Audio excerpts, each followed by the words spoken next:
Let me tell you about the day I learned that the most dangerous predators don't always wear prison jumpsuits. Sometimes they wear Chanel suits and power pearls. And believe me, I know predators.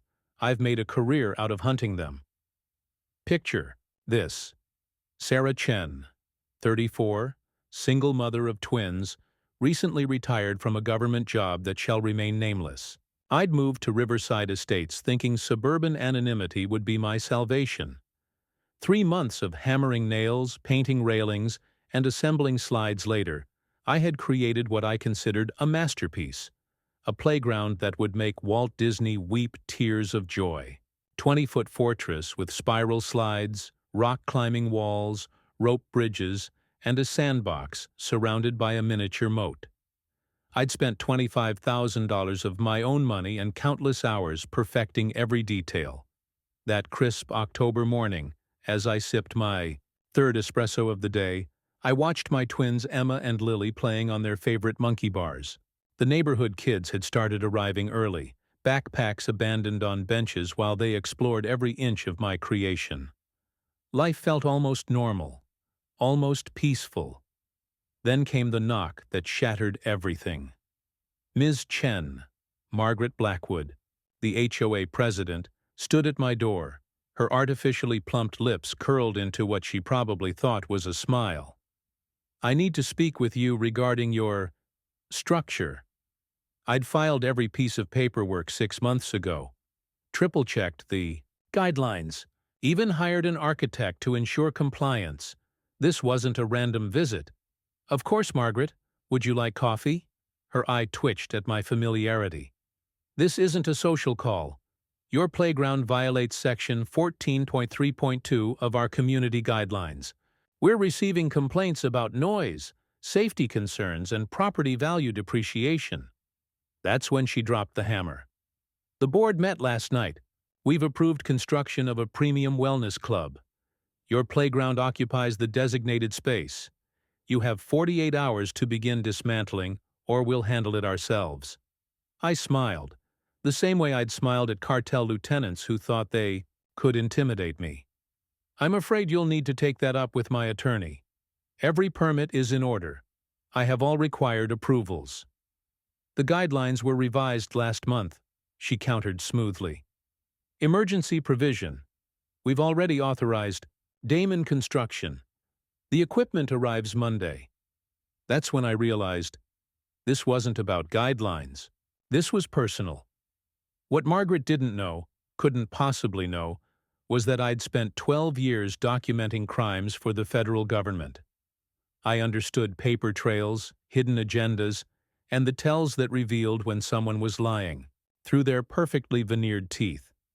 I'd moved to Riverside Estates for 3 reasons: distance from my previous life, excellent schools, and apparently location at the epicenter of suburban corruption's finest hour. "I'll need to see the revised guidelines," I said calmly. She thrust a folder at me. "They're public record. Not that it matters." The vote was 5-0. After she left, I examined the documents. Professional forgery, but forgery nonetheless. The emergency revision had been dated and notarized, except the notary's seal was fake. I'd seen enough counterfeit documents to spot the subtle discrepancies. The war had begun. Day 2. I received my first official warning letter. $500 daily fine starting immediately. I wrote a check and mailed it, knowing psychological warfare often begins with endurance. Let them think they're winning. Day 4. Harold Parks, Margaret's second in command, appeared with noise complaints. According to his reports, my playground violated quiet enjoyment clauses with disturbances from 6 a.m. to 10 p.m. "Mr. Parks," I said, activating my phone's recording app, "are you aware that filing false reports constitutes harassment under California law?" He scurried away, but I knew he'd be back. Day 7. They escalated. All pool access revoked. Community gate codes changed. My children couldn't join their friends for swimming lessons or even play in the adjacent park. "Mommy," Emma asked one evening, Why can't we swim anymore? What could I tell her? That power-hungry suburbanites were using bureaucracy as a weapon. That her mother had faced down international criminals but was now battling over swing sets? Day 10. The threats went physical. Someone keyed my BMW and slashed 2 tires. Hidden cameras I'd installed captured Harold Parks red-handed, but strategic patience demanded I wait. Day 12. Thomas Brighton, the developer, conducted his official survey. His conclusion? The playground posed significant liability risks and must be removed for community safety. I reviewed his credentials that night. Turns out Thomas had been suspended from the California Board of Professional Engineers for ethics violations.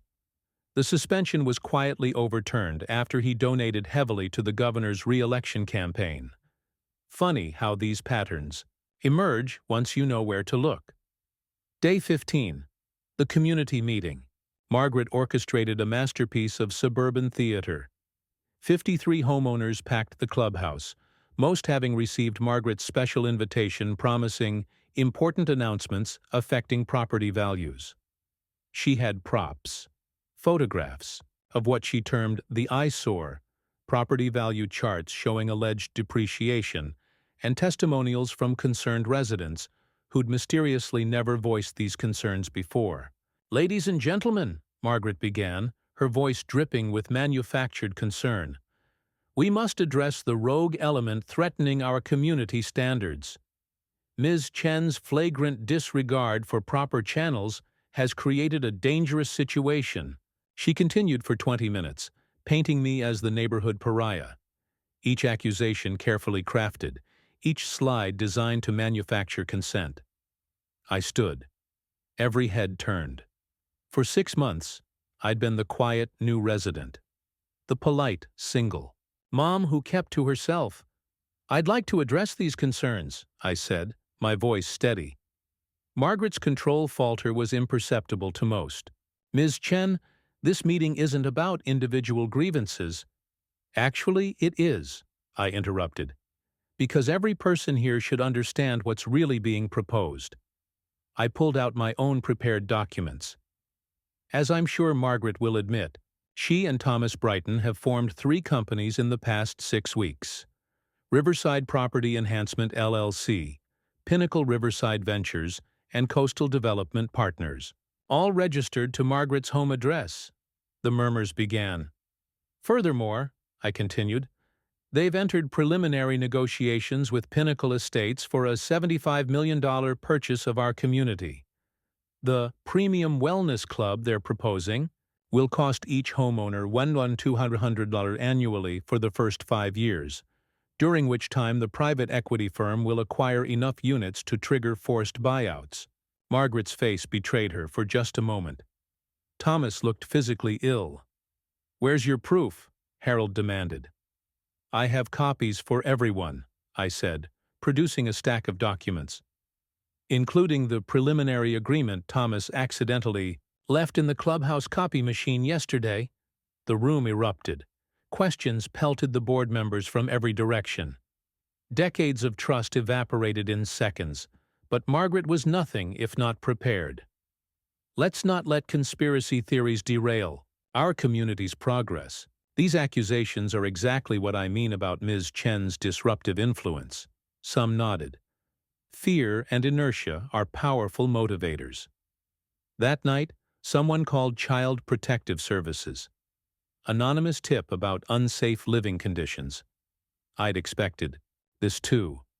The caseworker arrived the next morning, finding spotless rooms, healthy children, and a playground that exceeded every safety regulation. "I apologize for wasting your time," I told her. "I'm involved in an HOA dispute. I believe they're using your services as a weapon." She nodded knowingly. "We see this more often than you'd think. I'm happy to provide references if needed. I have several, including a federal judge and the deputy director of the FBI." That stopped her. "No, I think we're fine here. Your file shows you work in customer service?" "Former government contractor," I replied carefully. I maintain some professional relationships. The investigation closed within hours. Day 20. They hired Damon Construction for Monday morning. Heavy machinery, bulldozers, the works. No more subtlety. I prepared meticulously. Sunday night, I contacted my insurance provider, documented every angle of the playground, and drafted my emergency injunction. Monday, 6 a.m. As expected, the crew arrived with their equipment. The foreman knocked on my door while drivers revved engines threateningly. "Ms. Chen, I have orders to demolish this structure immediately." "Mr. Johnson," I addressed him by name. I'd researched the crew. "Before you proceed, I need you to understand the legal implications. I've filed an emergency injunction with the county court. Any destruction of property before the hearing constitutes willful damage, which carries both civil and criminal penalties." He studied the documents I handed him, clearly uncomfortable. "I'm just doing my job. Miss Blackwood said she'd handle the paperwork." "Miss Blackwood isn't a lawyer. You, however, will be personally liable for damages. Have you reviewed the HOA bylaws regarding proper procedure? They require a vote with 7 board members present. Only 5 attended their emergency session." Margaret appeared within minutes, clearly having planned to watch my defeat. "Mr. Johnson, proceed immediately. Ms. Chen's legal theatrics are meaningless. Tear it down." I pulled out my phone, dialed a number, and put it on speaker. "Agent Morrison? This is Sarah Chen. I need to report an attempted destruction of evidence." "Evidence of what, Agent Chen? You're officially retired, aren't you?" "Correct. I'm currently being threatened by local officials who may be connected to money laundering operations through real estate development schemes. They're attempting to destroy property that may contain relevant evidence." "Understood. I'll have the nearest field office." I ended the call. The psychological impact was complete. Margaret stared at me with newfound respect and fear. Thomas Brighton, who'd arrived with the construction crew, looked ready to vomit. "Federal investigation?" the foreman asked carefully. "Look, I don't want any part of this. Pack it up, boys." The crew left faster than they'd arrived. But this was just the beginning. What followed was a masterclass in institutional deconstruction. Over the next 2 weeks, I systematically unraveled their entire operation. I traced every financial transaction, every suspicious payment, every approved expense that lined their pockets. Margaret had skimmed over $200,000 from the reserve fund. Harold accepted kickbacks totaling $45,000 from contractors. Patricia Wong, the treasurer, had been cooking the books to hide $150,000 in misappropriated fees. But the real prize was Thomas Brighton's scheme. His development company was secretly buying up properties through shell companies at below-market prices, then flipping them to institutional investors at massive markups. The HOA officials were getting kickbacks for steering business his way, compiled everything into a detailed dossier. On a Saturday morning, I placed a copy in every resident's mailbox. By evening, my phone hadn't stopped ringing. The emergency community meeting that night was pandemonium. Residents demanded answers. Shouted accusations filled the air. Margaret tried maintaining control, but the evidence was overwhelming. "You've stolen from us for years," shouted Mr. Peterson, usually quiet and reserved. "The pool upgrades that never happened? The landscaping funds that disappeared? All in your pocket," accused Mrs. Hoffman. David Martinez, a lawyer who'd always been neutral, stood up. "I demand an immediate vote of no confidence and a forensic audit of all HOA finances." The vote was unanimous. Margaret, Thomas, Harold, and Patricia were removed immediately. But I wasn't satisfied with just removal. I delivered my evidence to the district attorney's office the next morning. The Financial Crimes Unit found it particularly interesting. Within days, state investigators were combing through years of records. Thomas Brighton folded first. Facing federal wire fraud charges, he turned state's evidence, revealing a network of corruption spanning 12 different HOAs across California. The scheme had netted over $5 million in illegal profits. Patricia Wong surrendered when offered immunity for testimony, providing detailed financial records she'd kept as insurance against her co-conspirators. Harold Parks attempted to flee. Airport security found him with $200,000 in cash and a one-way ticket to Mexico. He was arrested at LAX. Margaret held out the longest. Even as the walls closed in, she maintained her innocence, her entitlement, her absolute conviction that she'd done nothing wrong. "You have no idea what you've done," she hissed during the final official community meeting. "You've destroyed everything we built here." "No," I replied calmly. "I've exposed what you built. Everything else was in my imagined." 3 days later, the FBI arrested her at her home. The charges were extensive: embezzlement, fraud, money laundering, tax evasion, and conspiracy. The federal investigation revealed that proceeds from the Riverside scheme had been used in additional crimes, elevating everything to federal jurisdiction. The press coverage was extensive. "Suburban HOA scandal leads to federal bust," read the headlines. "Former FBI agent exposes million-dollar corruption ring," followed. Media trucks lined our street for weeks. Through it all, I maintained my cover story. Former government contractor turned single mom. My actual FBI background remained unconfirmed, though reporters pieced together enough to create increasingly dramatic narratives. The new board, elected democratically this time, transformed our community. The playground not only stayed but was expanded. Parents contributed ideas and funding for a community garden, outdoor fitness area, and renovated clubhouse. Property values actually increased as news spread of our corruption crackdown. Emma and Lily knew none of the violence I'd left behind. They saw their mother build something beautiful and defend it. They watched a community come together and fight back against bullies. They learned that standing up for what's right sometimes means making powerful enemies, but it's always worth it.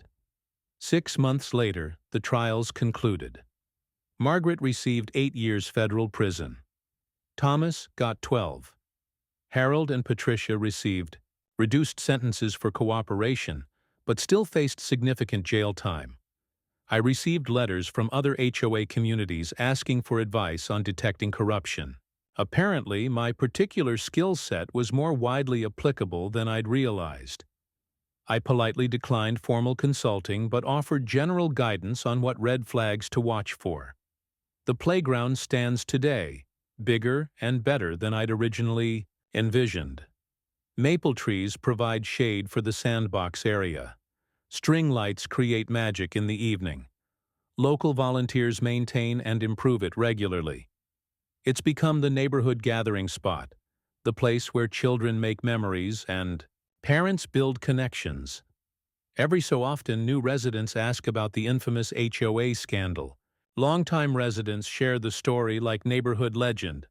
My girls beam with pride hearing how their just-a-mom mother defeated the bad guys. People still approach me for advice, sometimes about HOA issues, sometimes about standing up to workplace bullies or neighborhood troublemakers. I generally listen, offer suggestions within my experience, and avoid revelations about my past. Because here's the truth about power. It's not about the biggest gun or the loudest voice. It's about knowledge, preparation, and the courage to act. It's about understanding systems well enough to navigate them, or dismantle them when they become corrupt. The Margaret Blackwoods of the world exist everywhere. They may not steal millions or run criminal enterprises, but they abuse whatever power they have. They bully, manipulate, and hide behind rules they selectively apply. They create justifications for their behavior while painting victims as troublemakers. But I've learned something crucial. Communities are stronger than individual tyrants. When people organize, share information, and support each other, corruption can't survive. Bystander effect might work in their favor initially, but once people, Wake up, change happens quickly. The playground wasn't just about monkey bars and slides. It became a symbol of resistance, a testament to what one person can accomplish when they refuse to back down. It showed a community what they were capable of when working together instead of living in fear. My girls are 10 now. They still love the playground, though they've graduated from the lower slides to the bigger challenges. Sometimes I catch them pointing it out to newer kids, proudly explaining that their mom built it all herself. They don't know about the war fought to keep it. They just know it's special. Emma wants to be an engineer now. Lily talks about becoming a detective. Maybe they've inherited more than just my stubborn streak. Riverside Estates is different now. Real community spirit replaced fear-based compliance. Neighbors actually know each other. The new board operates with transparency and accountability. Property values are higher than they were under the corrupt regime. As I sit here watching children play, calculating jump distances and testing their courage on the highest slides, I think about all the battles I've fought. Drug cartels, international arms dealers, organized crime syndicates. Each had more firepower than a suburban HOA. But in some ways, Margaret Blackwood taught me more about human nature than any criminal mastermind. She showed me how ordinary people can justify extraordinary cruelty when they believe rules protect them. How greed starts small, skimming here, overcharging there, then metastasizes into systemic corruption. How communities can be paralyzed by fear of boat rocking until someone shows them their collective power. The FBI still contacts me occasionally, not for active cases, but for consultations on fraud patterns or behavioral analysis. I decline most requests. I've earned my peace, my normal life, my ability to worry about parent-teacher conferences instead of criminal conspiracies. But I keep my skills sharp. Old habits die hard. I still notice everything, document patterns, and prepare for contingencies. The difference is, now I use these skills to protect my girls' treehouse from weather damage instead of witnesses from assassination attempts. Because here's what the Margarets of the world don't understand. Retirement doesn't mean surrender. It means choosing your battles more carefully, and when necessary, fighting them with everything you've learned. The swing set creaks familiarly as Emma tests her latest acrobatic routine. Lily's building something new in the sandbox. A castle, she says, with a moat for defense. Other kids gather around, offering suggestions and stealing techniques. I sip my coffee and smile. Some battles are worth fighting. Some dragons need slaying. And sometimes, the best revenge is building something beautiful and making it too strong to destroy. The playground war taught our community that power unchecked leads to corruption, that silence enables abuse, and that one person's courage can spark collective action. But it also taught us something simpler. Nothing beats the sound of children's laughter echoing through a neighborhood reclaimed from tyranny. Margaret was wrong about one thing. I didn't destroy what they'd built. I just exposed the foundations of fraud and fear it rested on. What we built afterward, transparency, accountability, genuine community, that's far more valuable than any wellness club could ever be. My phone buzzes with a text. The new HOA president has a question about the budget reallocation for the community Halloween party. Normal problems, suburban solutions, the kind of life I'd thought impossible after so many years in the shadows. I respond quickly, suggesting, we increase funds for decorations but maybe get creative with refreshments. The park commission might donate pumpkins if we ask nicely. Small problems with simple solutions. Though I keep my old phone, the one with military-grade encryption and satellite capability, charged and ready. Habits formed hunting monsters don't disappear just because you've moved to cookie-cutter suburbs. Preparedness becomes part of your DNA. Emma and Lily race toward me, sweaty and grinning. Mom, can we have snacks? And can our friends stay longer? Of course, but homework first after they leave.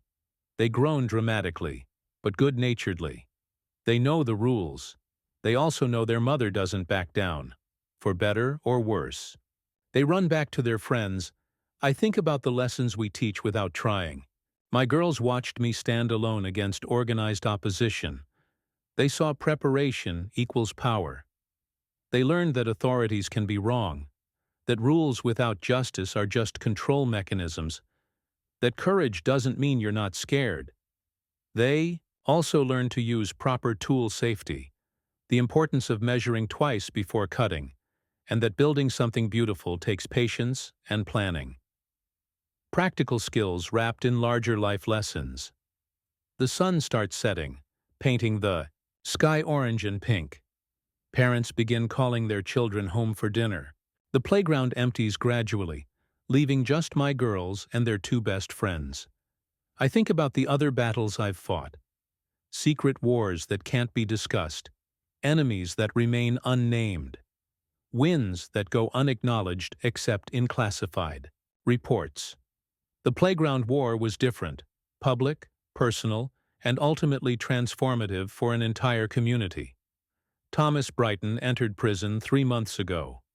The media lost interest after verdict announcements. But our neighborhood remembers. We make sure new residents understand our history, the importance of active participation in community decisions. We've become a model for HOA transparency. Other communities send representatives to our board meetings to learn best practices. The state legislature even referenced our reforms when proposing new HOA oversight laws. But beyond policy and legal precedents, something fundamental changed in how people view neighborhood governance. The idea that homeowner associations exist to serve residents, not the other way around, seems obvious now. But before the war, before the exposure of systematic exploitation, that simple truth remained obscured by bureaucratic theater. I finish my coffee as the last stragglers head home. The playground stands silent but proud, ready for tomorrow's adventures. Lights click on automatically as dusk deepens. The moat Lily built has been expanded into an elaborate water feature, complete, with a bridge other kids helped construct. Margaret sits in a federal facility now, probably still convinced she was right. That's the truly dangerous thing about people who abuse authority. They create internal narratives justifying their actions. The more elaborate the theft, the more complex the rationalization. Thomas Brighton reportedly offered to help the FBI with additional real estate fraud investigations, fishing for sentence reduction. His lawyer leaked that he has information about similar schemes in Nevada and Arizona. The federal crackdown on HOA corruption might just be beginning. Harold Parks accepted a plea deal for 3 years. Patricia Wong got 2 years and full restitution orders. Both are banned from serving on any homeowner boards for life. Small victories, but significant. I've been invited to speak at a national property management conference about identifying and preventing HOA fraud. I declined politely, suggesting they contact current board president David Martinez instead. He can tell the story from the victim's perspective, more valuable than my analytical viewpoint. Because the hardest lesson isn't about investigating or prosecuting corruption. It's about healing communities after trust has been broken. It's about convincing people to engage in local governance instead of retreating in fear or apathy. It's about maintaining vigilance without falling into cynicism. Lily calls from the kitchen window. "Mom, when's dinner?" "Coming, sweetheart," I gather, my empty coffee mug and head inside. Normal life. Normal problems. The life I fought international crime networks to earn, and suburban corruption to keep. Tomorrow someone will likely test the new oversight measures. Someone will push boundaries, look for advantages, find loopholes. Human nature hasn't changed, but neither has mine. I'll be watching. Not as a federal agent or undercover operative, but as a mother who built something worth protecting. The playground war ended, but the peace requires maintenance, vigilance, continued participation. These things matter more than marble countertops or luxury car parking. They're the real amenities of civilization. As I open my door, I hear children laughing in the distance. Another neighborhood, maybe another playground. The sound carries through evening air, promising that despite everything, corruption, greed, abuse of power, children will always find places to play, to dream, to grow. That's what we fought for. Not just swings and slides, but the preservation of innocence, community, and the promise that sometimes good people win. The screen door closes behind me. Inside, my girls need help with math homework, dinner needs, preparing, and laundry waits to be folded. Ordinary tasks that once seemed impossibly normal. Now they're just life. Complicated, beautiful, and worth every single battle I've fought to keep it. Behind me, the playground stands sentinel against the darkening sky. Tomorrow will bring new children, new games, new memories, and new challenges certainly. But for tonight, peace prevails. The war is won. The community is whole. And somewhere in federal prison, Margaret Blackwood contemplates what happens when you finally underestimate the wrong person. I smile and turn on the kitchen lights. My life might not be what I planned, but it's exactly what I fought for. Sometimes the best victories look like nothing special from the outside. They look like dinner tables and homework help and bedtime stories. They look like normal. And normal, as it turns out, is extraordinary when you've seen the alternative. The twins burst into the kitchen, already telling me what they need for the science fair, debate homework, friend drama. I listen, respond, guide, being present in the everyday moments that matter most. Outside, the playground waits, a testament to what we can build when we refuse to let bullies tear down our dreams. Tomorrow will bring its own battles and victories. Tonight we feast on takeout pizza and the satisfaction of good triumphing over greed. In the end, that's the real story. Not about building playgrounds or taking down corrupt officials, but about fighting for the ordinary right to live peacefully in our communities. It's about having the courage to stand up when everyone else sits down. It's about understanding that sometimes the greatest victories look surprisingly like swing sets and PTAs and yard sales. The important things in life aren't found in luxury wellness clubs or prestige addresses. They're found in the spaces between homes where communities gather, grow, and occasionally fight to protect what matters. This is life after war, federal and suburban. And it's perfect not because it's easy or flawless, but because it's earned, defended, and shared with people who've learned the same hard lessons. Tomorrow's another day. Another chance to teach my girls about standing up for what's right. Another chance to enjoy the peace hard-won. Another chance to watch children play on slides we built and defended. Some days I miss the adrenaline of federal investigations.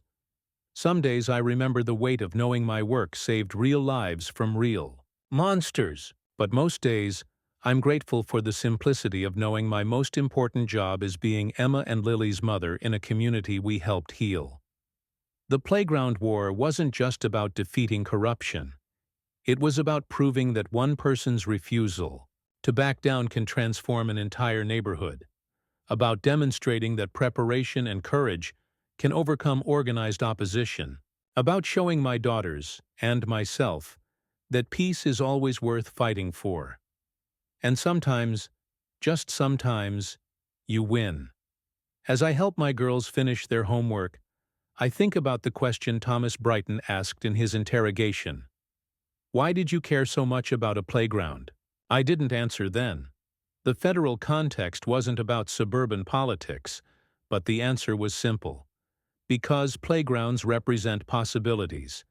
Because they're spaces where children learn to test boundaries, overcome fears, and build friendships. Because they're tangible proof that we can create something beautiful together. Because destroying them, whether physically or through bureaucracy, represents everything wrong with abuse of power. And protecting them represents everything right about community strength. The war taught our neighborhood that. Now we guard not just playgrounds, but the principles they represent. transparency, fairness, and the courage to challenge authority when it becomes corrupt. The dishes are done. Homework's checked. Stories are read. Lights are out. My girls sleep peacefully, dreaming whatever dreams 10-year-olds dream. Tomorrow they'll climb and slide and laugh again. I open my laptop before bed, checking news feeds from habit. A story catches my eye. Former HOA President Margaret Blackwood appeals conviction. Of course she does. Narcissists never truly accept responsibility. But reading deeper, I find something else. Ex-FBI agent credits Riverside HOA investigation for inspiring career change. The article profiles a victim's advocate who was motivated by our story to pursue law enforcement. Ripple effects we never expected. I close the laptop, satisfied. The butterfly effect of courage. You never know whose lives you'll change by refusing to accept injustice. Outside, the playground sleeps under stars and security lights. Tomorrow, children will transform it from wooden beams and metal slides into realms of imagination. The cycle continues. Build, defend, enjoy, repeat. That's life, really. Building worth keeping. Defending what we build. Enjoying the fruits of our battles. And teaching the next generation how to continue the cycle. We won the playground war because we understood something fundamental. Communities are stronger than corruption. Truth outlasts deception. And sometimes, the most important. Battles are fought over swing sets. Margaret thought she could bulldoze our dreamscape. Thomas thought profit trumped purpose.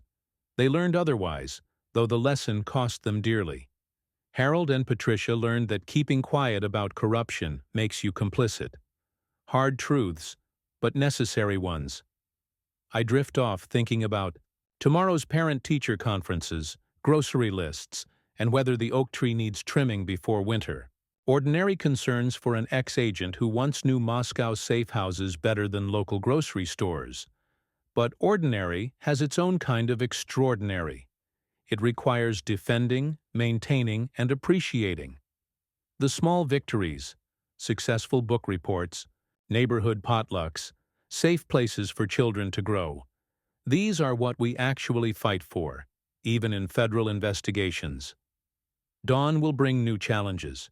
Maybe another corrupt system somewhere needs exposing. Maybe another community needs someone to stand first, providing courage for others to follow. Maybe it's just a day of scraped knees, spelling tests, and community yard work. Whatever tomorrow holds, the playground stands ready. So do I. We've learned that victory doesn't mean the absence of conflict, but the strength to face whatever comes next. The war might be over, but vigilance never truly ends. Nor should it. The price of peace, as they say, is eternal watchfulness. But in our little corner of Riverside Estates, that price has proven worth paying. We have our swings and slides intact. We have our community restored. We have justice served and lessons learned. The important things remain protected. Morning will break over hardwood stairs, a crystal-clean sandbox, and the triumphant peak of a 20-foot fortress where children are kings and queens of their own adventures. The play will continue. The story will be told and retold. The example will be set. And somewhere in the ordinary magic of another day, another mother might find the courage to fight her own battle against bureaucracy run amok. Maybe someone else will say, no more, to corruption masked as regulation. Maybe another playground will be saved by someone who refuses to back down. The legacy isn't about FBI credentials or tactical training. It's about showing how much difference one person's stand can make. How ordinary citizens can defeat organized abuse of power. How communities grow stronger when someone shows them they can. As sleep finally takes hold, I smile at the thought of tomorrow's chaos. Arguments over breakfast choices, forgotten lunches, last-minute science projects. Beautiful, ordinary chaos, earned through extraordinary struggle. The playground war might have ended, But its real victory lies in these quiet moments of peace, safety, and normalcy. These are what we fought for. These are what we won. And tomorrow, we'll enjoy them. Good night, Riverside Estates. Sleep well, knowing your playgrounds are safe, your HOA accountable. And somewhere in that collection of houses lives a mother who would fight federal crime one day and corrupted community boards the next, all to ensure her children have somewhere magical to play. The war might be over, but the playground stands eternal, waiting for tomorrow's adventures. And that, ultimately, was always worth fighting for.